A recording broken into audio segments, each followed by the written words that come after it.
vision them, I'm gonna turn myself in because there's some bullshit. Where it wasn't no bullshit.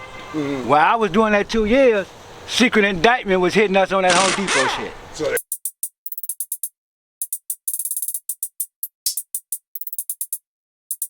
here since when? 07. 07, and that you originally came to Fostoria? Yeah, Philly, down in Philly area. Okay, Philly. Yeah. Okay. So you went from Chicago to Philly? Right. Down Yeah, that Home Depot shit. Yeah, man. That was something. At the time, I was working a job. You know, I was managing Philly Mall. You know, and I ran into a couple of people from down in Philly. You know what I'm saying? Had this hustle going. You know, I'm from Chicago, a city. You know, I'm a hustling motherfucker, so I ain't gonna turn down a good hustle that's going, right? So they was boosters. And they was some hell of a boosters, man. So found out to where they'll go boost some clothes or whatever. And what the department stores was doing, where I see where they fucked up at, they wasn't taking no receipts for returns. As long as they idle, they'll return it, give you a gift card. Okay, and we found somebody who would buy all gift cards. And we made that an all-day hustle, from morning to night. From Finley to Bowling Green to Toledo, all day, every store, Home Depot, Lowe's, all JCP, all department stores, man. Made that hustle. How long did you do that? I did that for about maybe 2 years till I caught a case and went to the joint, but I didn't catch, that wasn't the case that got me in the joint. Like I said, when I was from Chicago, I started bringing some heroin up here. Okay, and I started finding customers. And I was fucking with this customer for about ever since I've been up here. Set me up in a Walmart parking lot. Dude got me on camera and everything, man. I couldn't beat the case. So I went to the joint for that for about 2 years. Come out, it was September 1st. Got out September 1st, scheduled to go see my family in Chicago because I ain't saw them in 2 years. I go there, I'm there for about 3 days. My neighbor calling me, Kevin, the sheriff looking for you. I'm like, I ain't looking for me because that small town know me. I'm black down there, all the whites down there, they know me, right? So I called him, I'm like, man, you know I'm just coming home, man. I don't know what you're looking for me for, what your people looking for me for. He said, well, I can't tell you over the phone, but you got to turn yourself in. I said, well, I'm in Chicago right now visiting my family. When I get through visiting them, I'm going to turn myself in because there's some bullshit. Where it wasn't no bullshit. While I was doing that 2 years, secret indictment was hitting us on that Home Depot shit. So they was building a case? They was building a case. So I was out for 2 months. I had to turn around and give them 2 more years. So basically I did 4. I was only out for 2 months. Now you was telling me that all of y'all on the case got the same amount of money? Yeah, basically it was more like, well, I was telling them, y'all ain't bringing out nothing less than $200 for the gift card. Because the gift card is half price. If it's $200 gift card, the person who buying it give us $100. Yeah. And we got to break bread with like 5 motherfuckers. So each gift card is gonna be over $200. So we had like, man, honestly, we have like maybe 10, 11, 12 gift cards a day, man, over $200. But it was the overall amount. The Home Depot said? Yeah. Man, them motherfuckers said we hit them for like 1-point-something mil. We got some motherfuckers still paying restitution on that, man. They paying like $300,000 restitution to this day. No bullshit. And they didn't split it up. It's just everybody all there working. Yeah, they ain't hit me with restitution. I'm glad of that. There was a lot of females went to the joint, got restitution, man. How many people was all involved? Oh man, they hit us with the Rico Act. Oh. We got hit with the Rico Act, man. I was like 10 on the list. They got pictures, everything, man. I'm like first row is 10 and maybe 15 down from there, man. They hit us with the Rico Act, man. That's why I couldn't beat it, yeah. And I'm trying to, that's Bowling Green, man. Matter of fact, the district attorney in Bowling Green, what's her name? Gwen. Her name is Gwen. Gwen got promoted off that shit. Gwen became a judge off that shit. Wow. Off that case there. No bullshit. Matter of fact, if you're familiar with Sheba's, Sheba Tavern right on Jackman and By the bowling place? It's right across from Powertrain. Yeah, I know that. Yeah. That's who was buying our gift card. Even Sheba owner, she got years for that, man. Oh, she went to jail? Yeah. Man, they tried to take them a home, cars. They shut Sheba down for about a month. Also, y'all was driving up here. Yeah, we. Matter of fact, once we get up here, these are the last stores we was hitting. And once we're hitting, we'll go sell them. She was good people, man. She was good people, man. Oh, she died? No, it's just how she got caught up. Them knucklehead girls was on bullshit. You know, I just see it for real. You know, I hate to hit Thelma like that. Thelma was good people, man. What, they told on her? Yeah. Set her up. Oh, One of our main boosters went inside her time and wired up, man. Wow, so they went as far as wiring people? Yeah. My main boosters, man, went in there and wired. That's how they caught us. She dropped down on everybody. Dropped down on everybody. While I was gone. And I had to turn myself into that shit, man. Yeah. See, and then, like, people wouldn't think that you would get a RICO charge at home. For real, it fucked me up, man. It fucked me up. A RICO act on that, half the motherfuckers I didn't even know. I only knew the first 10. When I got my papers, I'm looking through my paper, I'm like, shit, I don't know these motherfuckers down here. But like I say, cause I'm down there in that white area, all them white motherfuckers, they knew me and I didn't know them. Honestly, if you put it up, I'm the only black motherfucker on there. No bullshit. Somebody's looking for Kev in North Baltimore, they say Black Kev. No bullshit. That's what they call it. I swear. So, because I was from Chicago, a city, I'm a city motherfucker, I needed city life. So I had to come up in Toledo, man. It was the closest city to me, you know what I mean? Didn't know a motherfucker up here. So let me ask you this, so when did the drugs start with the... No, the drugs started in Chicago. I was running drug tips in that motherfucker, man. I was a drug runner in that motherfucker, man. I'm waking up 7 in the morning, open up tips 7 to 3 every fucking day, man. Rocks and blows. I'm talking about the using. Yeah. Yeah, the using. I was running rocks and blows all day long, man. Rocks and blows? Rocks is hard here. Yeah, I know it, yeah. There we call them rocks and blows, man. Blows is heroin. Okay. We was running China White, man, every morning, 7 o'clock faithfully. I'm getting 500 pack of rocks, 500 pack of blows, getting it to the pack, man. As long as my security out there, I'm good. That was I cried for that running job, man. I used to go to my nigga, man, let me run it, let me run it. One of the scariest jobs I ever had, man. Because if a motherfucker know you a runner, nigga, you got money or drugs or both on you. You're a target. I was a target, man. My own people hit me, man. My own people set me up to get robbed. The neighborhood stick up, man. I'm coming down the street closing the shop, right? I see Ernest Money. I'm walking and shit, no paying no mind. We coming toward each other. I go to the side to go around him, he go to the side. So I go to the other side, he go to the other side. I knew it then. I said, oh damn. When I got to him, he put his arm on my shoulder and turned me around the other way. He said, man, what's up, kid? I'm like, Ernest, man, no, man. He said, man, you know, I known you since you was a shorty. Your people sent me to you, man. I said, nigga, you bullshit. He said, look down the street. I'm looking.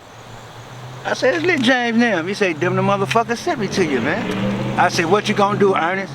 He said, nigga, if I was gonna do something, I'd have done it. Yeah. I went in my pocket, I gave that nigga $300 of their money. Go ahead, man, you good. Went back to the safe house, told them niggas what's going on. I said, the next day I open up, I ain't open up unless I got Ernest out there for my security. Ernest was on the porch. Called Ernest in there. Ernest said, hey, y'all be a security.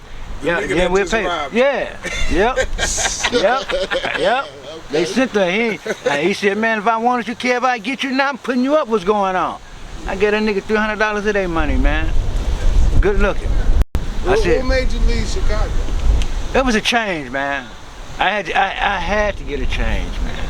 It wasn't nothing but penitentiaries and, you know, I probably would be dead by now, really, man. Honestly, for real. Because it's different there, man. See, I be trying to tell motherfuckers here, niggas there do that shit for survival, man.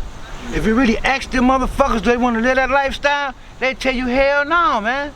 Gangs run that shit, man. You can't do shit without being plugged, nothing. When I came here, found out motherfucker get an 8-ball and sell it. What? I ain't heard of that, man. Niggas But don't you want had to be under something. Yeah, you got to be. You got to be. Like my nigga block right here, this would be his shit. Could nobody do shit on this block without hollering at my nigga. And if they do, they getting dealt with. That's how it is there, man.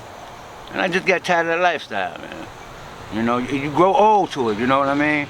And then the young motherfuckers ain't honoring shit. When we was out there back in 80s and shit, man, we had field marshals come check us when we doing dumb shit. You know what I mean? We gonna get checked. You know? Ain't none of that. They don't want that, man. They like that shit like that, man. I go back and see my family, man. Listen, man, I went back, man, I swear to God on everything. I'm on my cousin porch, right? One of the blocks I grew up on. Them the niggas cross the street shooting dice. I mean, blocks full. I mean, every block be full, man. You be thinking something going on. That's how they kick it. They out there shooting dice, selling their drugs and shit. Police pull up, they don't even move. They talk to the police like they ain't shit. So these other police call the knocks. We call them slick boys, detectives. Y'all call them undercovers. Slick boys come. They arguing with the slick boys. Before you know, here come the white shirts. I'm telling my cousin, these niggas doing this shit ain't honoring white shirts or nothing, man, and that's for real. Yeah. I said, man, I'm glad I got the fuck up out this motherfucker, man. If they ain't respecting the police, then who they gonna respect, man? And that's how it is there, man. All my family there right now. I be calling my nephews every now and then, man. Man, y'all cool? Yeah, man. You know, it's crazy, man. So but I love that city, though. I'm not gonna lie. That's where I'm from. I love it, man. I love it. I'm going back next month for the holidays. You know? I love it, man. It's what it is, you know? Yeah. But if I got to say it, Toledo is getting like that. Toledo, what craziness is. Yeah, Toledo is getting like that, man. Yeah, I seen they just shot the store. Yeah, yesterday killed him, man. I found out he died. Oh, he died? I found out yesterday. I was walking over from the store over there. I heard people in the parking lot saying he died, man. No, so you live, what, 3 blocks from there? Yeah, I heard the gunshots. We heard the gunshots. So what was that happened? Like, so did somebody go in the store and just shoot? All I heard was he got shot in the store. What behind it, I don't know. Yeah. I don't know. I only found out he died when I was coming out this store yesterday. And we talking about ain't that called the Detroit stop right there? The gas station up there? Yeah. With Detroit and Central and Detroit, yeah. Central and Detroit, Yeah. that somebody went in there and shot the store on it. That's what we're Yeah, talking yeah. about. You know, yeah, it's getting bad out here. Yeah, I'm telling you, they getting like shot here, man, for real, man. I'm telling you, man. I'm telling you. Like, what's the difference, like, between North Baltimore? Like, cause like North Baltimore, oh man. That's a resort, man. It ain't for a black motherfucker, cause if I go down there right now trying to get out, I get money, but I'm finna get that time quick. That's the difference. That's why I have to leave that alone. I leave that alone. There's money down there, but it's time coming with it. Like, what drugs do you? I'm a heroin user. Been heroin using all my, man, shit. Man, I got about 30 years on that, man. Heroin? Yeah. You see, That goes all the way back in Chicago back in the 80s, man. It tripped out, man. I caught a case here, right? I'm up in a courtroom, man. What's that judge name? That black bald head motherfucker, man. I forgot his name. That motherfucker took my case all the way back in the 80s in Chicago, man, to sentence me, man. He said, man, your cases go all the way back in 80s in Chicago. And he sentenced me from that point. Went straight to striker, man. No bullshit. I said, this a bullshit, man. But you had got caught with like some pieces of... Yep. Yeah. Yep. That's crazy. Yeah, see, they keep good records. Man, it just fucked me up, man. I'm like, damn, this nigga went all the way back in Chicago with this shit, man. Yeah. And that's how it is, man, but I don't know, like, man. What age was you the first time? Did you start? I'm a late bloomer. Have you shot? Do you shoot or snort? I snort. Always was a snorter. Never used it either. Tried it? Never. Okay. Never. What age was you? I was a late bloomer. I think I started when I was like 21, 22. I was way out of high school. I was an athlete, man. I was number sports. Basketball, baseball, football. All the way up to me. That's a drug that take it quick. Yeah. Yeah. Like, did you, like, I started about, like I said, I started using like when I was like 21, 22. well, at first it's a super, like, rush though, right? Man, I'm gonna be honest with you. This may sound crazy. I was looking for a drug to get high for. We started playing basketball. After we played basketball, we getting 6 packs drinking. I wasn't a liquor drinker, so I don't drink liquor. Don't like it. Beer, didn't like it. Then started snorting cocaine. I guess it was the cut they was hitting. It was fucking with my stomach. I was looking. That's crazy though. It's for real. I was looking for a drug to be high on. Then my motherfucking cousin out of Maywood, that's a suburb outside Chicago, came and told me about this heroin shit, man. That was it. That was a snort of this shit. That was it. He give it to you, or Yeah, we both bought it. We put on for it and bought it. Yeah, because I was just talking to a woman and she was telling me that one of her friends. And then what was so crazy is, I think she was talking about Ashley from North Baltimore. Yeah. She said that the girl just gave her drugs about a year ago in downtown. Now see, that's fucked up. I never give a motherfucker that, man. I done had motherfuckers come say, man, let me try, man, I ain't giving you this shit. I'm dead serious. Nah. You know, you can try anything else but this shit. For real. Why you say that? Because now this shit kills you, man. See, these young motherfuckers doing this experimenting shit.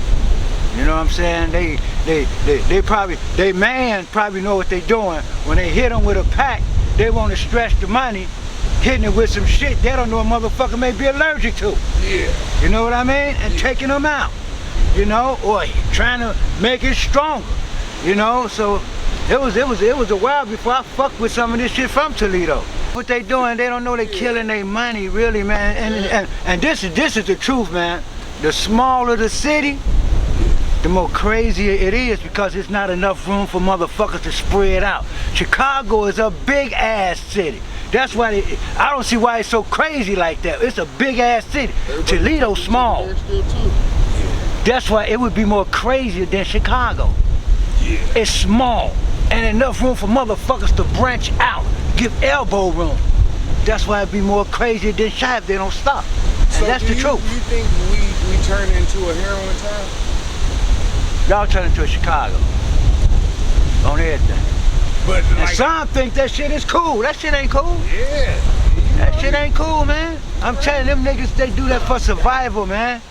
You know, it's certain motherfuckers, when the projects was up in Chicago, you had relatives you ain't saw in years because your building fighting against that building, man. And ain't no way you going over there.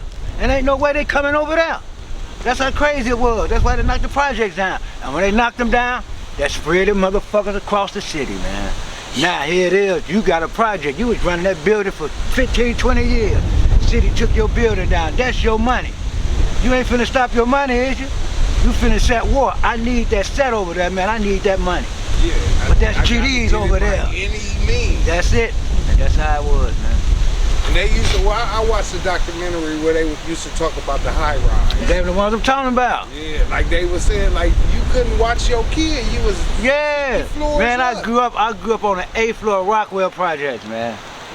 And then I don't know, was it crazy then because I was young then, but you know, by seeing it, it was,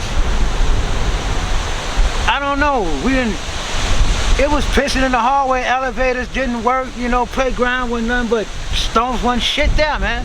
But, you know, that's how it was. And then we moved out, and I guess motherfuckers stayed, man. And I guess that's when the gangs just took over, man.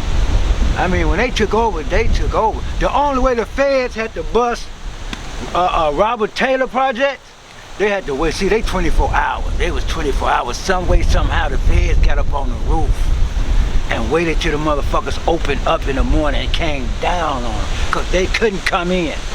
You ain't coming in on them niggas, man. You wasn't coming in on them. They run that shit. See, I know y'all heard about Cabrini Green, right? Yeah. I done laid back and shot at the police, chased Chicago police up out that motherfucker. Chicago police came in Cabrini Green to do their thing. Them niggas up on the roof sniping at them motherfuckers. Get the fuck out of here, we running this. Yeah, man. So what age was you when you left? I think I was like 37. Like was it a full-fledged addiction by then? Yeah, hell yeah.